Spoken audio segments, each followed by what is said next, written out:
অভিবাসন নীতি ও সেনজেন কাঠামোর প্রয়োগ নিয়ে এবার মুখোমুখি ইউরোপিয়ান ইউনিয়নের দুই গুরুত্বপূর্ণ অংশীদার ইটালি ও স্পেন।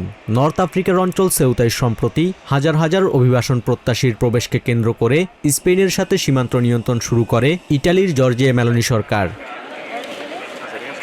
ইটালি সীমান্ত বিধিনিষেধ প্রত্যাহার করতে স্পেনের দেয়া 2 দিনের আলটিমেটাম প্রত্যাখ্যান করায় পাল্টা ব্যবস্থা নেয় মাদ্রিদ। 8 অগাস্ট মধ্যরাত থেকে ইটালি থেকে আসা ফ্লাইটের যাত্রীদের আকস্মিক ও ইচ্ছেমতো পাসপোর্ট ও ভিসা পরীক্ষা চালানো শুরু করেছে স্প্যানিশ পুলিশ।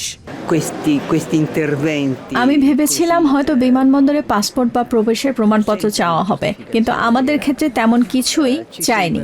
যা ঘটছে তা পুরোপুরি অর্থহীন এবং রাজনীতি বা প্রচারণার উদ্দেশ্যে করা হচ্ছে বলেই আমার মনে হয়।